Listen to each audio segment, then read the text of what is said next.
Hola, muy buenas tardes, bienvenidos a este primer webinar del año 2026. Este webinar organizado por el programa de Farmacología y Toxicología de la Pontificia Universidad Católica de Chile en conjunto con el CITUC de la misma universidad. Se titula Intoxicaciones por suplementos. Tenemos tres presentadores excelentes, se los voy a ir presentando de a poco cada uno. El primer presentador es el doctor Juan Carlos Ríos.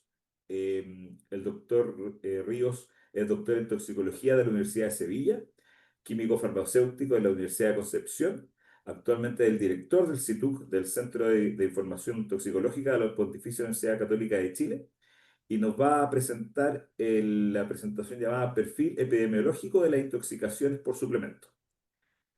Juan Carlos, cuando quieras.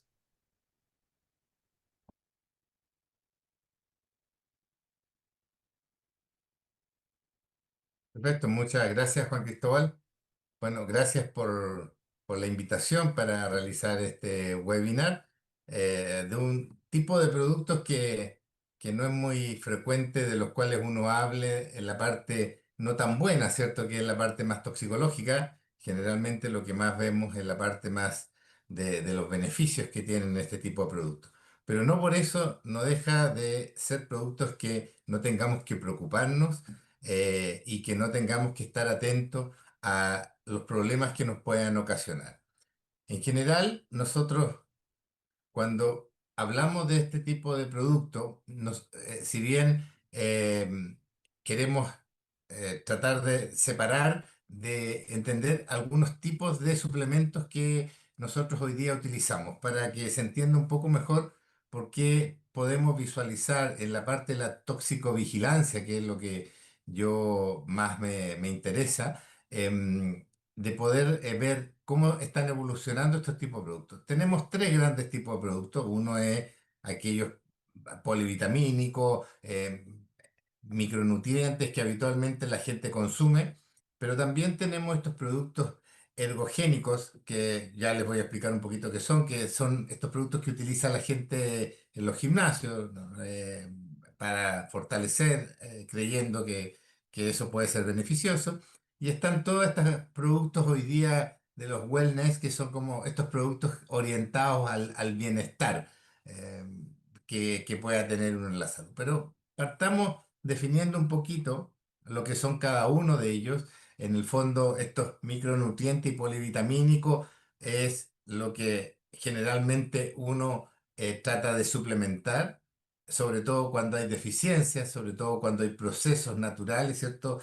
Biológicos que hacen que algunos de estos productos puedan verse disminuidos, en el caso del embarazo, los niños con algunos requerimientos especiales. Entonces, utilizamos lo que la gente habitualmente va a la farmacia y compra como polivitamínico.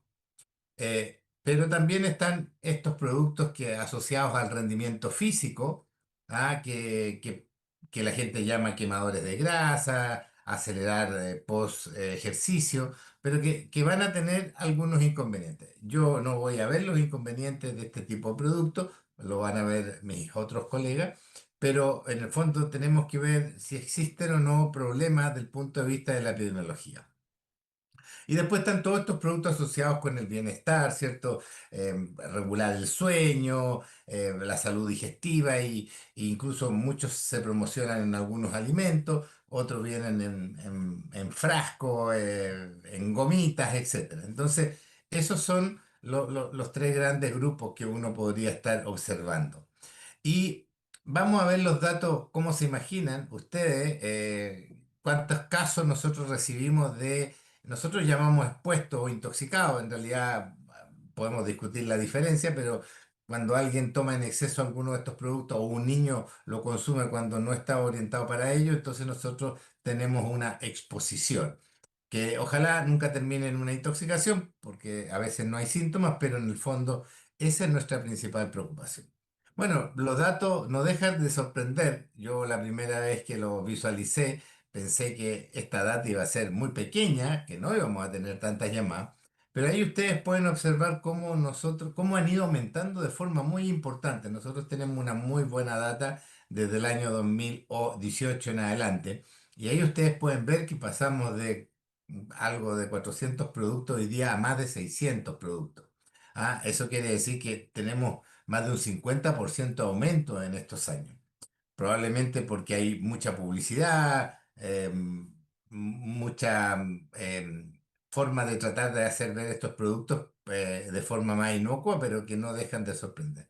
Entonces, si nosotros ahora nos vamos a ver, ¿se acuerdan esa clasificación un poco que le expliqué yo? Uno de los polivitamínicos que es lo común, de el ejercicio, que está muy de moda, que te venden unos frascos gigantes con y los otros productos para el bienestar. Bueno, ¿cómo se comportan estos tres en caso nuestro? Y ahí aparecen gráficas muy interesantes. Los productos, y ahí viene usted el número, lo que es micronutriente o polivitamínico van al aumento de forma importante. Lo que es raro porque no vemos que la población esté en una deficiencia alimentaria. Y en ese sentido, sí vemos que hay una tendencia a consumir estos productos en exceso. Y si ustedes ven los productos para el estilo de vida, que es la gráfica inferior, el aumento es muy importante. Si bien los casos están muy concentrados en el polivitamínico, más de 550 el año pasado, en el grupo de los productos estos de estilo de vida, el aumento ha sido al doble o al triple, llegando ya casi a los 100 casos al año. En cambio, los productos de rendimiento físico se mantienen bastante constantes, tiene que ver mucho con productos, y ahí se mueve prácticamente en una línea, no muy significativamente, por suerte, porque a veces el pobre riñón tampoco hay que saturarlo.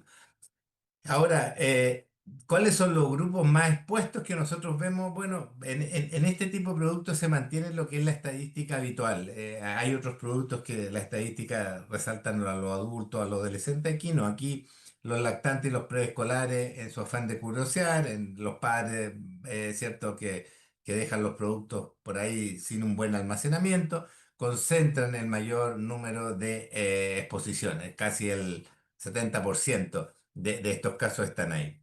Y cuando desglosamos por los diferentes grupos que ya le había comentado, ahí se ven datos bien interesantes en esta gráfica. Como pueden ver, lo de rendimiento físico está muy canalizado en los adultos.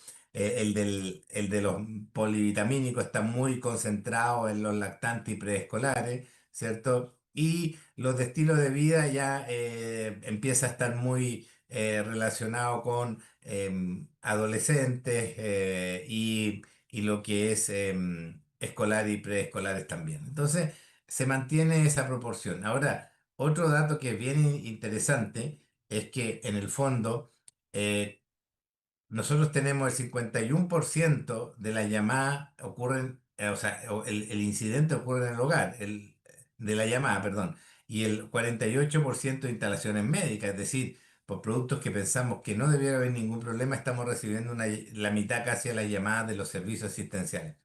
El 100%, por decirlo, el 98% de este tipo de llamadas ocurren en la casa, es decir, por distintas razones, mal almacenamiento, etcétera, pero van a ocurrir en la casa. Así que en ese sentido tenemos que tener mucho cuidado. Y aquí vemos la estadística, que es como la estadística, yo te diría, de los años 2000, que donde el 70% eran accidentales, el 18% eran suicidas y un 12% es un error terapéutico, es decir, sobre todo los polivitamínicos que suelen equivocarse en la llamada, en las dosis que hay que dar. Entonces, en ese sentido, esta es una estadística que refleja lo que eran habitualmente, antiguamente los medicamentos, así que hoy día lo tenemos así.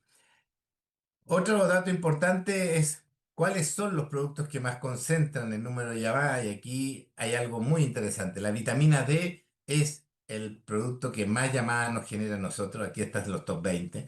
Y eso tiene una explicación que es bastante interesante. Nosotros en la actualidad tenemos una deficiencia de vitamina D muy importante en Chile. No es teórica, es muy práctica. Casi todos los que me estén escuchando probablemente le hicieron un examen de vitamina C, vitamina D y salió deficiente. Entonces, hoy la vitamina D está mucho en las casas y obviamente algunos de estos productos tienen dosis muy alta. Entonces, claro, los niños accidentalmente van y se lo comen y ahí tenemos el gran problema. Entonces, vemos que hay una correlación con lo que de los productos que se ven mucho en la casa que hoy día nos ocasiona el mayor problema. Entonces, es importante que sabemos que los niños son los que acumulan la mayor cantidad de casos, así que aquí volvemos a la prevención, a educar. Sabemos que los accidentes más frecuentes son accidentales y suicidas en un porcentaje menor y que al final del día los polivitamínicos son los que nos están concentrando el mayor número de llamadas. Así que eso es un poco lo que quería contar. Esta era una charla de nada más ni nada menos que de 10 minutos, así que espero haber estado dentro del plazo. Muchas gracias. Perfecto, Juan Carlos, muchas gracias, excelente presentación. Invito a todos los oyentes que por favor vayan escribiendo sus preguntas en el chat para poder ir contestándolas al final de las tres presentaciones. Ahora los dejo con la químico farmacéutica Laura Sil. Laura es químico farmacéutica de la Pontificia Universidad Católica de Chile, es coordinadora del CITUC asistencial del Centro de Información Toxicológica de la Pontificia Universidad Católica de Chile. Tiene un magíster internacional en toxicología del Ilustre Colegio Oficial de Químicos de Sevilla, España, y es miembro del programa de Farmacología y Toxicología de la Facultad de Medicina de la Pontificia Universidad Católica de Chile. Además, es miembro fundador de la Sociedad de Toxicología de Chile. Laura nos va a presentar el tema intoxicaciones por vitaminas. Adelante, Laura, cuando quieras. Muchas gracias.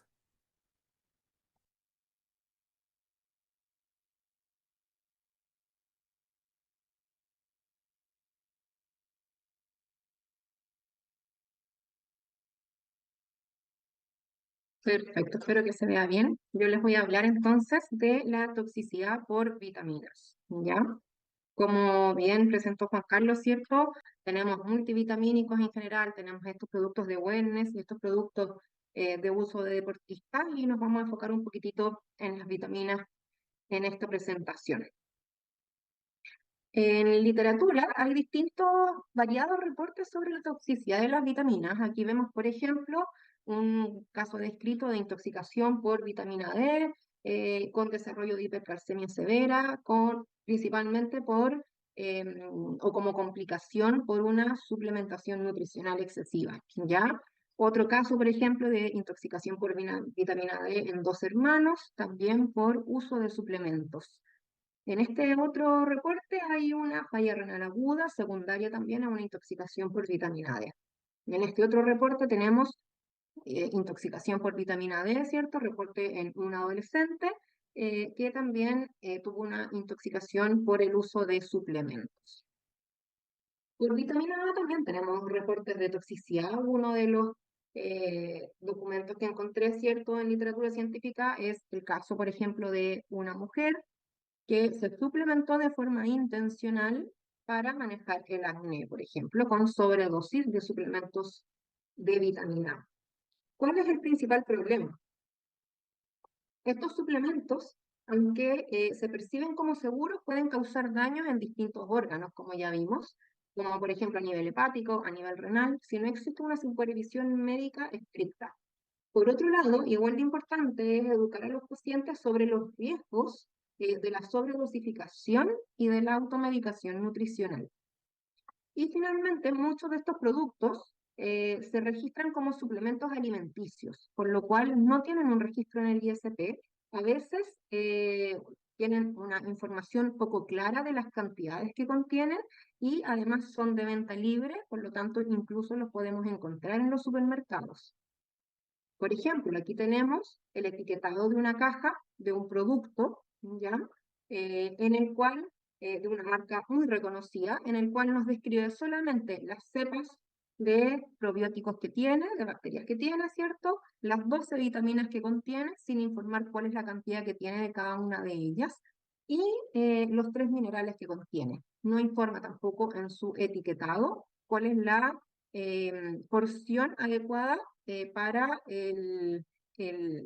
la población para la cual está formulado este producto, ¿ya? Si son para adultos o si son para niños, cuál es la cantidad que debiese recibir cada uno de ellos. Vamos a ver entonces y vamos a hablar un poquitito ya más en específico de la toxicidad por las vitaminas. ¿Qué vitaminas producen toxicidad? Tenemos vitaminas hidrosolubles, dentro de ellas todas las vitaminas del complejo B y la vitamina C. Estas son vitaminas que se eliminan por la orina, por lo tanto cualquier exceso se va a eliminar por vía renal en un paciente eventualmente sano, sin alteración de la función renal, la verdad es que no van a conllevar mayor riesgo. A lo mucho, un poco de molestia gástrica, ¿ya? No producen síntomas tóxicos agudos. Sí está descrito, por ejemplo, con la vitamina C, en altas dosis intravenosas que se podría precipitar una insuficiencia renal por sobrecarga del riñón, ¿ya? Pero en ciertas condiciones, dosis altas y por administración intravenosa. Por otro lado, tenemos las vitaminas liposolubles. Dentro de las vitaminas liposolubles tenemos la A, la K, la E y la D. Las más importantes que van a producir toxicidad son la vitamina A y la vitamina B. Estas se acumulan en la grasa, por ejemplo, la vitamina D en el hígado, la vitamina A, ¿ya? Con la vitamina A se han documentado toxicidad tanto en dosis agudas, muy altas, como también en exposiciones crónicas.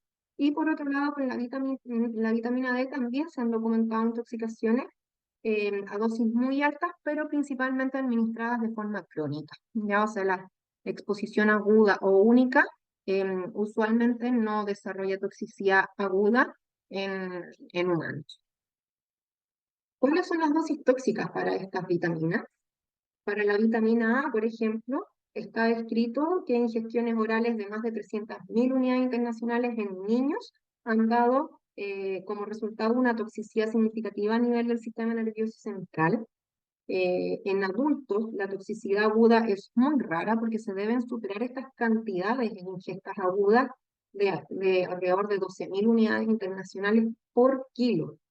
Estamos hablando que para una persona de 50 kilos, por ejemplo, se requiere una ingesta de más de 600.000 unidades internacionales. Entonces es muy difícil llegar a esas cantidades de forma aguda, ¿ya? Pero no se requieren cantidades tan altas si la exposición es crónica, por ejemplo. Por lo tanto, ahí el mayor riesgo va a ser la exposición crónica. Lo mismo ocurre con la vitamina D. Dosis que oscilan entre 50.000 y 150.000 unidades internacionales durante periodos prolongados, varias semanas, han producido toxicidad, ¿ya? O niveles plasmáticos, por ejemplo, que fluctúan entre 100 y 150 nanogramos por ml, también ya se consideran tóxicos. Con niveles plasmáticos cercanos a 100 nanogramos por ml, por lo general vamos a hablar ya de una hipervitaminosis, pero por lo general el paciente va a presentarse asintomático, ¿ya? Los síntomas podrían aparecer ya desde los 150 nanogramos por ml hacia arriba. Vamos a enfocarnos ahora de forma más específica un poquitito en la intoxicación por la vitamina D. Ya las funciones fisiológicas de la vitamina D son regular la homeostasia del calcio, principalmente, a través de interacciones entre intestino y hueso. En intestino, por ejemplo, promueve la absorción intestinal de calcio, ¿ya? Los síntomas que se pueden presentar por una toxicidad leve o moderada de vitamina D son síntomas gástricos principalmente, como náuseas, vómitos, dolor abdominal, inapetencia, anorexia, estreñimiento o diarrea. También hipercalcemias que pueden ir de leves a moderadas, e irritación, somnolencia, cefalea o mareo a nivel neurológico, ¿ya? Por otro lado, en la toxicidad severa, además de estas molestias gástricas, pudiese aparecer una hipercalcemia más severa, con desarrollo de insuficiencia renal, arritmias cardíacas, cálculos renales que pueden persistir por meses incluso, debilidad muscular. Puede haber también poliuria o polidipsia, y en casos graves, convulsiones, confusión o coma, ¿ya? La toxicidad de la vitamina D está dada principalmente por el aumento del calcio que este produce. Cuando el calcio está en exceso, se van a producir, por ejemplo, sales de calcio como oxalatos de calcio, y estos son los que van a precipitar en el riñón produciendo la falla renal, por un lado. También se podrían precipitar en las grandes arterias produciendo calcificaciones en las arterias, aumentando la rigidez que estas tienen y con eso perdiendo las arterias la capacidad de regular, por ejemplo, la presión arterial. ¿Ya? Por lo tanto, otro de los síntomas que puede haber también es hipertensión. ¿Cuál es la monitorización y el tratamiento que debe tener un paciente con una intoxicación por vitamina D? A nivel del laboratorio se van a controlar niveles plasmáticos de calcio y de fósforo, también la función renal sin duda, y niveles plasmáticos de vitamina D, los cuales también tenemos disponibles para poder controlar. Por otro lado, la hidratación, muy importante porque en la medida que aumenta la hidratación vamos a empezar a favorecer la eliminación del calcio. Esta hidratación puede ser oral o por vía endovenosa, dependiendo del estado del paciente, si es necesario, si hay vómitos, administrar también antieméticos. Por otro lado, electrocardiograma. ¿Ya? El calcio en concentraciones elevadas a nivel plasmático puede producir arritmias, por lo tanto hay que instaurar un electrocardiograma basal y también un monitoreo continuo. Y finalmente, pero lo más importante, revertir la hipercalcemia.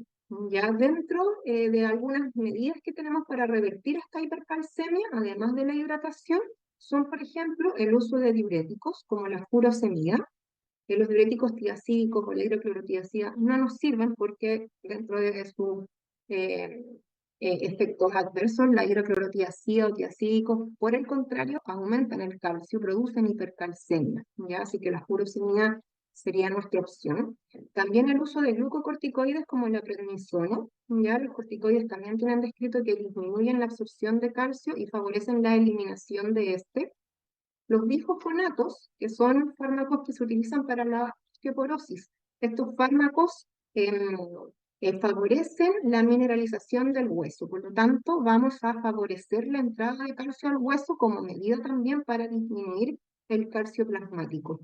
Y finalmente podemos hacer uso también de la hemodiálisis, sobre todo en pacientes con hipercalcemias severas que no responden a estos tratamientos previamente mencionados. No olvidar, súper importante, suspender los suplementos de calcio, suspender los suplementos de vitamina D y también instaurar, por lo menos por un par de semanas, una dieta baja en calcio y baja en vitamina D. Aquí les quiero presentar un cuadro clínico, un caso clínico, perdón. Este es un niño de 12 años que consumió por aproximadamente un mes la cantidad de 250.000 unidades internacionales diarias, ¿ya? Esto ocurrió por dos motivos. Este era un suplemento de aceite de pescado, de bacalao, que primero tenía un error en su etiquetado y por otro lado se utilizó sin supervisión médica, ¿ya? ¿Cuál fue el cuadro clínico de este paciente? Después de un mes con este tratamiento, el niño fue hospitalizado con dolor abdominal, estreñimiento, vómitos. Dentro de sus signos físicos estaba con hipertensión arterial, con poliuria, es decir, con exceso de producción y de excreción de orina, ¿ya?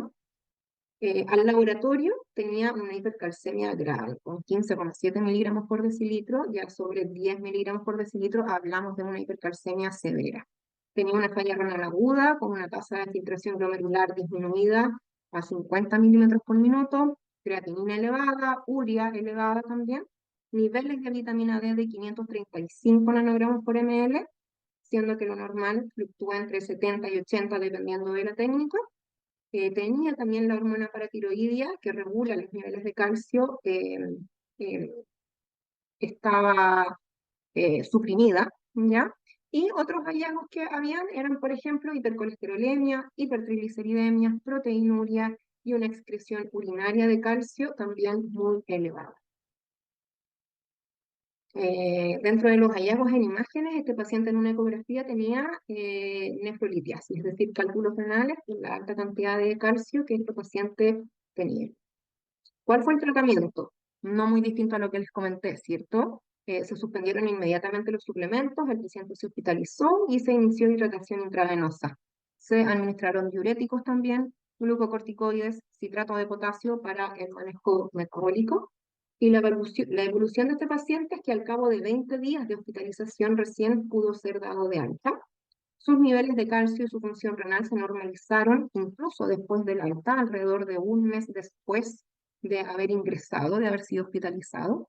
La ecografía renal mostró manchas de calcificación persistente en los riñones, incluso un año después del ingreso médico. Y los niveles de vitamina D se tardaron alrededor de 6 meses en normalizarse, porque al ser una vitamina liposoluble, su eliminación es muy lenta, ya que esta se almacena en el tejido graso. Ya el tiempo de vida media fluctúa entre 15 a 20 días, por lo tanto, la eliminación es muy lenta.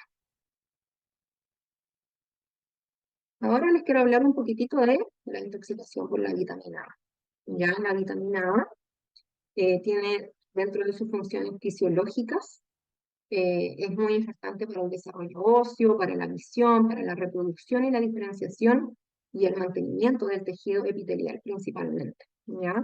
En toxicidad aguda, que recordemos podría darse principalmente en pacientes pediátricos por el bajo peso que estos pacientes tienen, produce aumento de la presión intracraneal, por lo tanto en los niños uno podría ver unas fontanelas abultadas, ¿cierto? Dolor de cabeza, visión borrosa, irritabilidad asociada a esta misma aumento de la presión intracraneal, náuseas, vómitos, dolor abdominal, y también se han informado algunos cuadros o algunos signos en piel, como la exfoliación de la piel o la sequedad de la piel. En toxicidad crónica, la verdad es que los síntomas no son muy distintos, se agrega principalmente el daño hepático, con elevación de enzimas hepáticas, bilirrubina elevada, alteraciones en el INR, y también desarrollo de hipercalcemia. ¿Cuál es el tratamiento para la intoxicación por vitamina A? En este caso, el tratamiento es mucho menos agresivo si lo comparamos con el tratamiento de la vitamina D, ¿ya? Lo primordial va a ser disminuir o eliminar las fuentes de vitamina A, suspender la vitamina A, una dieta baja en vitamina A y calcio, por alrededor de una semana. A nivel de laboratorio hay que monitorizar, por supuesto, la función hepática, INR y niveles plasmáticos de calcio. También es importante la hidratación, ya que el paciente puede venir algo deshidratado por el cuadro gástrico que se puede presentar. Y finalmente podría ser necesario en algunos pacientes punción lumbar para aliviar los síntomas por el aumento de la presión intracraneal. Para finalizar, también les quiero comentar un cuadro clínico, un caso clínico de una intoxicación por vitamina A. En este caso tenemos una mujer de 32 años que consumió 200.000 unidades internacionales de retinol diarias por un par de semanas. No estaba descrito con exactitud por cuánto tiempo para tratar el acné, también de forma automedicada, ¿cierto? La paciente acudió a urgencias en 2 ocasiones presentando dolor abdominal, dolor de cabeza, náuseas. Estaba taquicárdica, estaba con frecuencia respiratoria elevada, ¿ya? Enrojecimiento facial, porque además la vitamina A produce un poco de vasodilatación. Tras suspender la vitamina A, desarrolló también descamación de la piel en el rostro. Al laboratorio tenía transaminasas elevadas, con fosfatasas alcalinas también elevadas y una FGT elevada, y algunas alteraciones hematológicas. Ya tenía presencia de hipercalcemia y tenía un retinol en suero bastante por sobre el rango normal, que es de hasta 86 para esa técnica, y esta paciente lo tenía en 435. ¿Cuál fue el tratamiento? Suspender inmediatamente la ingesta de vitamina A. Al cabo de 4 días de suspender esta suplementación, los síntomas mejoraron prácticamente sin otro tipo de tratamiento, ¿ya? Los valores se normalizaron, el laboratorio se normalizó de forma completa, el nivel de retinol también, y el diagnóstico fue principalmente clínico y por el historial dietético, los niveles de retinol. Volvemos a esta diapositiva, ¿cierto? ¿Cuál era el problema? Y pensando en eso, hay que considerar que los casos de daño renal permanente o toxicidad hepática subrayan la necesidad de superar la creencia de que natural equivale a inocuo, ya reafirmando que la salud no se encuentra en el exceso, sino en el consumo informado y bajo estricta supervisión médica para evitar daños que podrían ser irreversibles. Y finalmente, la toxicidad por vitaminas nos recuerda que lo esencial para la vida puede transformarse en una amenaza grave si se pierde el equilibrio. Ya pues el uso indiscriminado de suplementos que se consideran inofensivos pueden derivar en consecuencias multisistémicas debilitantes e incluso consecuencias fatales. unas referencias, y eso es lo que quería contarles esta tarde. Perfecto, muchas gracias Laura. Excelente presentación, súper didáctica. Me encantaron los casos clínicos también que bajan un poco la información y nos hacen entender mejor las cosas que estaba explicando. Bueno, finalmente eh, tengo el honor de presentarles al doctor Patricio Medelhara. Patricio es doctor en epidemiología y magíster en salud pública de la Pontificia Universidad Católica de Chile. Es coordinador de investigación y extensión y vinculación con el MEDER CITUC y el Centro de Información Toxicológica de la Pontificia Universidad Católica de Chile y miembro del programa de farmacología y toxicología de la Facultad de Medicina de la Pontificia Universidad Católica de Chile. Patricio nos va a presentar el tema intoxicaciones por suplementos deportivos. Patricio, cuando quieras. Aprovecho mientras Perfecto. Patricio va armando su presentación de recordarles que pueden ir posteando sus preguntas en el chat. Vamos a tratar de abarcarlas, pero en honor al tiempo vamos a seleccionar probablemente las que se repitan un poco más o tengan temas más generales. ¿Ya? Sí, Patricio, cuando quieras. Muchas gracias. Excelente. Muchas gracias, Juan Cristóbal. Debería ahora estarse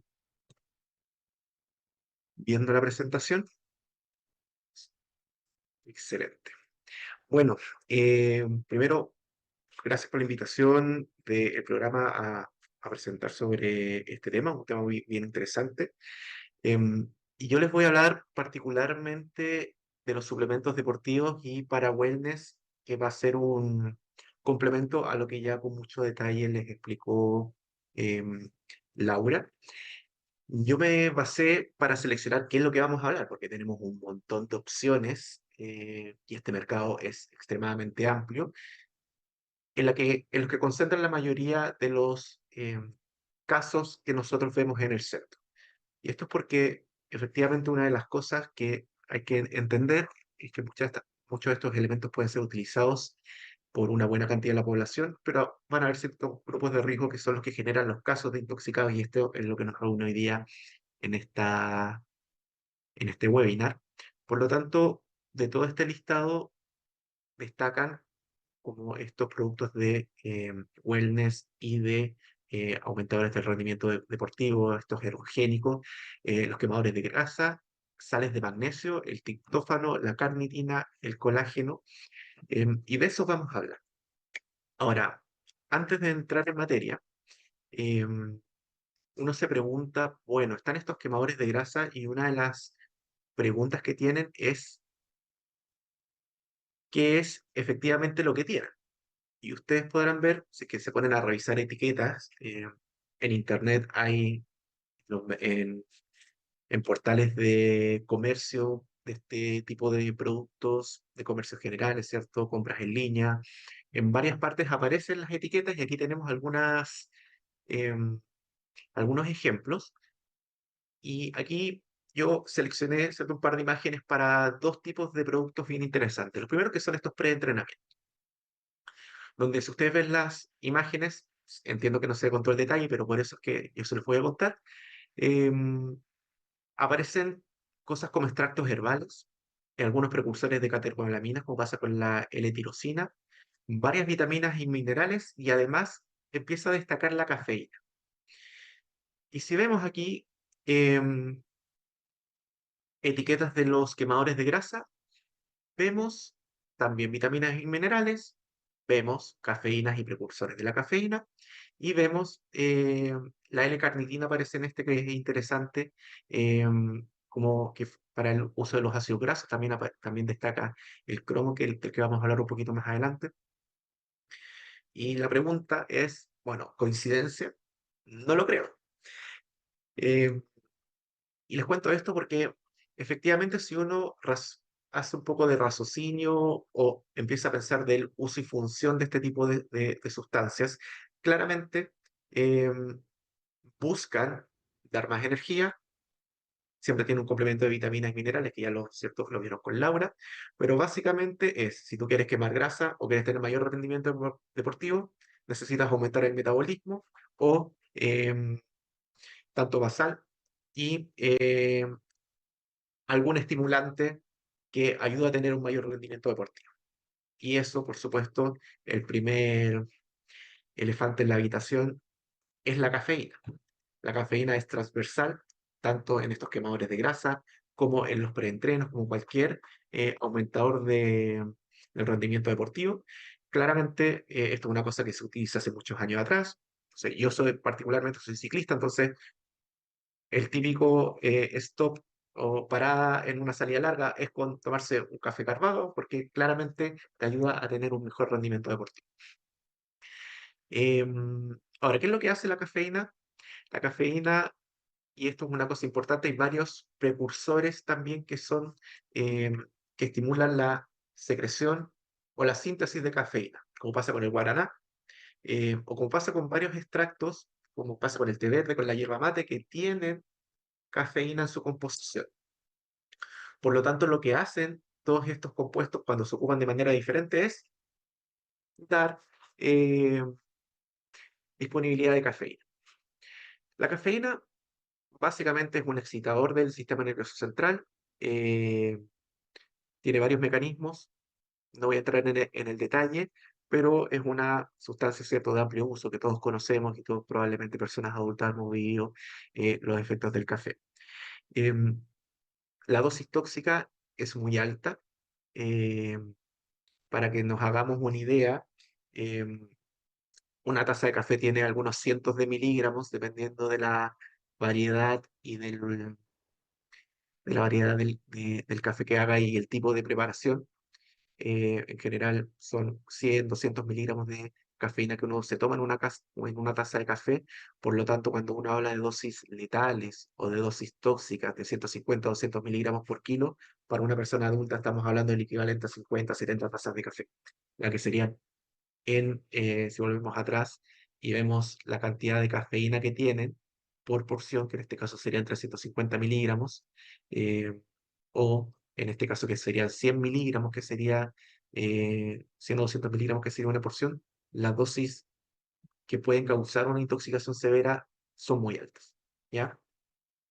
Eh, por lo tanto, es difícil de que una persona se pueda intoxicar, ¿cierto?, por este tipo de sustancias cuyo principio activo sea café. Ahora, en el caso de que ocurra, eh, el tratamiento es solamente sintomático de soporte, por lo tanto, todos estos efectos excitatorios que se producen, en términos clínicos, ¿cierto? Esto se traduce en cardiovascular, taquicardia, hipertensión, neurológico, irritabilidad, agitaciones, en el peor de los casos, ¿cierto? Podría haber alguna convulsión, es sintomático de soporte. Básicamente, benzodiazepinas, rehidratación, observación de estos pacientes, y con eso tienden a ser bien manejados. Ahora vamos con el siguiente. Otro que es interesante, tenemos la L-carnitina. La L-carnitina lo que hace, en términos como favorecer el rendimiento deportivo, es utilizar, hacer un uso más eficiente de los ácidos grasos, ayudando a ingresarlos a la mitocondria para generación de energía. Esto no se ha visto que ha tenido algún otro tipo de toxicidad. Por lo tanto, se consideran, en términos de intoxicaciones, de muy bajo riesgo. Puede causar algunos efectos gastrointestinales, náuseas, vómitos, dolor abdominal, que en realidad son cuadros autolimitados, y si alguien se toma una dosis muy alta de esto, no nos genera mucha preocupación. Tenemos por otro lado el cromo, que puede venir en varias formas, particularmente una de las que se usa harto en estos tipos de suplementos, el cromo en forma de picolinato. No se ve toxicidad de forma aguda, solamente se ha visto de manera crónica, ¿ya? Donde lo más relevante es que han causado insuficiencia renal, hemólisis, trombocitopenia, daño hepático, también en casos que han reportado rhabdomiólisis, pero en dosis muy altas, ¿ya? Si vemos las formas farmacéuticas, bueno, farmacéuticas, los suplementos de este tipo que tienen cromo, vienen en dosis más o menos de 100 microgramos por dosis. Por lo tanto, si vemos este reporte de 1200 a 2400, esta persona consumió durante 5 meses 12 a 20 comprimidos al día, ¿ya? Y pasemos al wellness antes de hacer un cierre. Eh, el magnesio las sales de magnesio son importantes porque el magnesio efectivamente puede causar intoxicaciones severas y ahora está bien en auge todos los que tienen magnesio, productos que tienen magnesio. El magnesio básicamente lo que hace es que altera la neurotransmisión y también la conductancia cardíaca, por lo tanto, en los peores escenarios pueden generar asístoles, ¿cierto? Que es lo que pasa cuando con algunas soluciones de tipo de uso intrahospitalario. En general, cuando se ocupan como suplemento, eso no es un riesgo porque personas con función renal normal tienen la capacidad de poder excretar el magnesio de manera muy rápida cuando se toman vía oral, que es lo que ocurre con estos suplementos. Sin embargo, cuando ocurre el problema, bueno, si es que hubiera una ingesta muy masiva, que podría ocurrir en un intento suicida, pero también en personas que no tienen una buena función renal, ¿ya? Entonces, ahí podrían empezar a acumular el magnesio, llegar a dosis tóxicas y generar algunos de los eventos que se miden por niveles plasmáticos, como ustedes ven en esta diapositiva. Em, Tratamientos clínicos principalmente de soporte, pero también se puede utilizar cloruro de calcio que ayuda, ¿cierto?, a bloquear el efecto del magnesio de manera temporal y también se puede utilizar hemodiálisis. Respecto a los últimos dos que voy a mencionar, uno es el triptófano. El triptófano está en varias de estas preparaciones y lo que hace el triptófano es un precursor de serotonina. Entonces, la serotonina es muy importante, ya que logra subir el ánimo y el uso de energía, que es una vía muy diferente a la que ocupan los antidepresivos, pero una de las cosas que hacen los antidepresivos también es aumentar la actividad de la serotonina. Por lo tanto, uno de los principales riesgos que tienen, porque por sí solos no generan un problema, es cuando se ocupan en combinación con algún tipo de eh, antidepresivo. En esos casos se ha visto sinergia en ambos efectos y podrían generar lo que se conoce como un síndrome serotoninérgico, que es por un exceso de serotonina. En palabras sencillas, también es excitador, puede generar taquicardia, hipertensión, agitaciones y compulsiones en el peor de los escenarios y en casos extremos, arritmias cardíacas. El tratamiento es básicamente de soporte, eh, pero en estos casos uno lo que ve en estos pacientes cuando empiezan a tener problemas que no son intoxicaciones agudas y que sean masivas, es que empiezan a estar más nerviosos, más irritables, empiezan a tener síntomas periféricos y uno que es muy importante es el temblor, un temblor fino que no pueden controlar. Y por último, para las personas mayores, el colágeno es otro también que se ve mucho. El colágeno es muy benevolente, eh, porque es una proteína hidrolizada, por lo tanto no tiene toxicidad que haya sido reportada. Sin embargo, puede caer muy mal al estómago porque consumirlo en grandes dosis puede generar una sobrecarga osmótica, que es lo que se conoce del tracto gastrointestinal. En palabras sencillas, eh, se mantiene en el intestino, arrastra agua hacia el intestino y eso puede generar náusea, dolor abdominal y diarrea. En estos casos no hay mucho que decir, además de que de los cuidados generales que cualquiera podría tener en la casa eh, por una diarrea autolimitada que se pasa sola en algunas horas. ¿Ya? Para cerrar, ¿qué es lo importante de esto? Primero es entender cuáles son las cosas que nos pueden generar problemas con estos tipos eh, de productos. Y lo principal es entender que son estimulantes. Por lo tanto, si son estimulantes, todo lo que tenga que ver con nerviosismo, con irritabilidad, con temblores finos, uno debería preocuparse. Y lo otro que hay que entender es el uso que se hacen de estos suplementos, porque esto es bien de nicho, como dijo el doctor Ríos, los casos son menores, pero en los casos que nosotros hemos visto hay un patrón que es común y que son personas que empiezan a tener algún tipo de reacción deleteria y es porque los ocupan en exceso. Y a veces no saben que los están ocupando en exceso. ¿A qué me refiero? Por ejemplo, una persona que entra al gimnasio y que se empieza a comprometer con el entrenamiento y empieza a entrar en un ciclo de optimización constante de estas ayudas nutricionales, empiezan a utilizar cierto quemador de grasa, después le suman el preentreno, después se toman el té de guaraná para aumentar la concentración y van sumando cosas y esa suma de cosas es la que al final empieza a generar problemas. Porque si una persona tomara solamente el quemador de grasa, solamente el preentreno o solamente algún otro tipo de suplemento, probablemente nunca le pase nada. Pero en este pequeño nicho, estas personas que tienden a optimizar al máximo son las que nosotros hemos visto anecdóticamente que son las que generan consultas de intoxicación, ¿ya? Y lo otro que es importante es entender de que natural no es sinónimo de inocuo, ¿sí? Hay sustancias que pueden ser naturales, como estos tés, estos extractos de hierba mate, de té verde, lo que sea, y que pueden tener actividad biológica. Por lo tanto, el llamado es a utilizarlos con seguridad y a informarse. Ocuparlos de manera no supervisada no es bueno porque uno puede generar estos errores como los que les acabo de mencionar, ¿ya? Esa es mi presentación. Antes de ir a las preguntas, quiero también hacer un 20 segundos, un poco de publicidad, porque una de las personas del grupo eh, está impulsando un diplomado en suplementos nutricionales. Esto va más allá de la toxicología, a su evidencia y aplicación. Nosotros ayudamos desde el programa con algunas clases, así que si alguien está muy interesado en el tema, ya va en la parte más del uso de estos tipos de compuestos, está la invitación hecha, ahí pueden ver el QR y acceder a información más detallada, ¿ya? Así que muchas gracias y estamos abiertos a preguntas.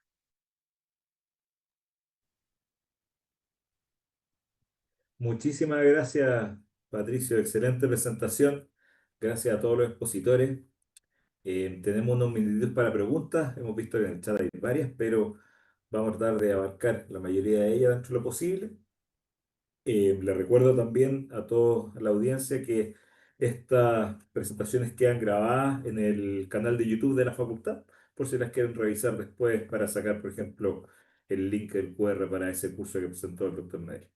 Entonces, en primer lugar, quería tocar una pregunta para Laura, que pregunta en el público, ¿cuánto es el nivel de vitamina D máximo? Yo sé que lo mencionaste, pero tal vez sería bueno recalcarlo un poco. Sí, el nivel plasmático normal debiese fluctuar entre 20 a 80 nanogramos por ml. En algunas condiciones podrían haber recomendaciones de hasta 100 nanogramos por ml, pero no más que eso. Perfecto. También se Mm. pregunta eh, cuánto tiempo es un periodo prolongado de uso en general. Para la vitamina D, por ejemplo, si la dosis se está utilizando en una dosis de suplementación que debiese fluctuar entre 400 a 800 unidades internacionales, ahí no hay problema. Se puede utilizar todos los días esa cantidad. El problema es cuando se utilizan las megadosis que se recomiendan para cuando hay deficiencia de vitamina D. En esos casos se utilizan cantidades muy elevadas, 50.000 unidades internacionales semanales, por ejemplo, hasta 100.000 unidades semanales. Y el riesgo es cuando esas cantidades se consumen de forma diaria, de forma inadvertida, por equivocación o de forma intencional, por periodos prolongados más allá de 1 a 2 semanas. Ya en general, cuando acumulemos, como son vitaminas que se acumulan porque no se eliminan sus excesos, cuando acumulemos en un periodo de tiempo más de 300.000 unidades internacionales hacia arriba con la vitamina D o la vitamina A, por ejemplo, ya podríamos empezar a ver toxicidad. Por lo tanto, va a depender un poquito de la dosis. Si la dosis individual son 50.000 unidades diarias, en un plazo de 6 días ya vamos a superar estas 300.000 unidades internacionales que podrían dar paso a riesgo de toxicidad. Perfecto, como dijo Paracelso, la dosis es el veneno, ¿no? Esto es muy Exacto, la dependiente. dosis hace el veneno. Y también Patricio lo escribió en su presentación.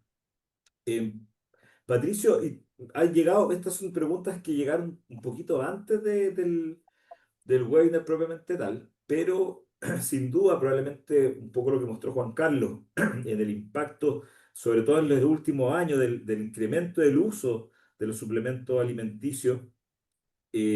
¿Cuál sería el rol de las redes sociales? ¿O cómo piensas tú que hay que abordar eso? ¿Cuál es tu opinión al respecto?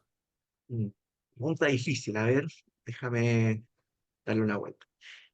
Mira, yo creo que las redes sociales tienen, ¿cierto? Ya está bastante descrito de que genera modelos eh, un poco idealizados de estas personas y cómo deben estar, entonces, cómo deben ser y cuánto deben rendir.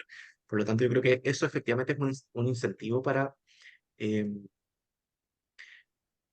para la venta de estos suplementos que una de sus principales promesas es que tú consumiendo una pastilla vas a tener un resultado inmediato y que entre comillas, garantizado, ¿sí?